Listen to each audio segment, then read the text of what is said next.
연휴 이후에 학군지 임차 수요로 이동하는 수요와 맞물릴 경우에는 전월세의 추가적인 상승이 예상이 되고요. 특히 최근에 전세 물량의 감소, 월세 전환 물량의 증가로 인해서 전월세 상승폭은 더 커질 것으로 예상됩니다. 다주택자로 하여금 5월 9일 전까지 매도 계약을 하도록 유도를 하고 있어서 매물도 좀 나오고 있는데요. 이 경우 기존 세입자의 자녀 임차 만기 이후부터 시작해서 해당 지역에서는 새로운 기존 임차인들이 매수자에게 집을 내어주고 나가야 되기 때문에, 다시 얘기하면 그 지역에서 전월세 수요가 하나 더 추가적으로 증가하는 형태가 됩니다. 그래서 이것이 몰릴 경우에는 전월세 가격을 추가적으로 상승시키는 요인으로 작용할 가능성이 있습니다. 5월 9일 이후 비교적 짧은 기간 내에 처분을 원래부터 염두에 두고 있었다라고 한다면, 다주택자의 경우 시세 상승이 큰 경우일수록 중과 전과 후의 세금 차이가 워낙 큽니다. 5년 보유 10년 차익일 때 보편적인 경우를 기준으로 보더라도 중과할 때 더 내야 되는 세금이 약 2배 가까이 이르는 상황이기 때문에 그 차이는 굉장히 크다고 할 수 있고요. 다만 이제 애초부터 그 이상으로 장기 보유할 생각이었거나 아니면 상속 등 전반적인 내용들을 고려했을 때 자녀에게 증여를 원래 검토하던 상황이었다라고 한다면, 증여를 같은 범주 내에서 같이 따져보고 행동에 옮기시는 것이 더 바람직해 보입니다. 5월 9일을 기준으로 하는 다주택에 대한 양도세 중과 유예의 종료, 즉 양도세 중과와 정확히 같은 메커니즘을 지니고 있습니다. 그래서 등록 임대사업자로서 임대기간이 종료하는 인원수를 보면 26년에 의무 임대기간이 종료하는 서울의 아파트 등록 임대사업자의 가진 주택수가 약 22,800채 정도로 예상이 되고 있고요.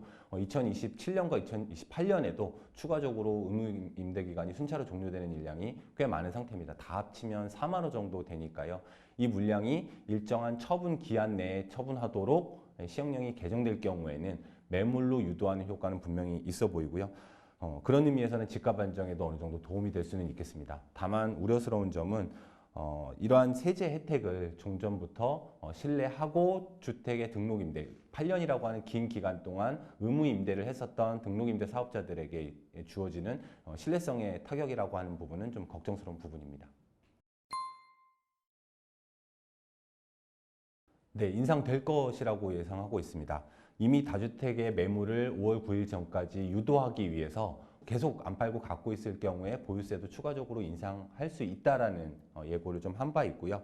무엇보다 종부세의 경우에는 시행령을 통해서 종부세의 계산에 들어가는 공정시장가액 비율이라고 하는 것, 이것이 종전에 최초에 60에서 95까지 올랐다가 80, 그 다음에 다시 60으로까지 낮춰져 있는 상태이기 때문에, 반대로 얘기하면 다시 대통령령, 즉 시행령을 통해서 법 개정을 하지 않더라도 국무회의에서 시행령을 통해 다시 높이는 것이 언제든지 용이하게 가능하기 때문입니다.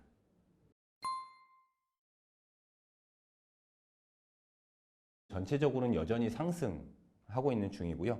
다만 근본 양도세 중과 회피로 나온 다주택 매물들이 실제 호가 부분이 지표에 반영이 되고 또한 실거래로까지 이어지게 되면 4월 말이나 5월 초까지는 지금과 같은 상승폭이 현재보다 더 많이 좀 줄어들 수 있는 여지는 있습니다. 우선 주택, 특히 아파트 시장에 큰 파문을 주고 있는 것은 분명해 보입니다. 집값을 안정시키겠다는 정부의 강력한 의지 표명이라고 볼 수도 있고, 파장이 큰 만큼 다주택자들로 하여금 매물을 내놓게 하는 효과도 분명히 있는 것으로 보이는데, 그런 점에서 보면 웬만한 부동산 대책 발표보다 대통령의 이런 메시지가 훨씬 더 큰 효력을 발휘하고 있다는 것은 분명한 것 같고요. 다만 이제 우려스러운 점은 아무리 좋은 제도라고 하더라도 너무 급격하게 추진을 하다 보면 그 과정에서 발생하게 되는 여러 가지 부작용들이 있을 수 있다는 생각이 들고요. 비유해서 말씀드리자면 보통 나그네가 옷을 벗게 만드는 것은 바람이나 추위가 아니라 햇빛이 오히려 더 옷을 벗게 한다는 점도 같이 고려를 하면 좋을 것 같습니다.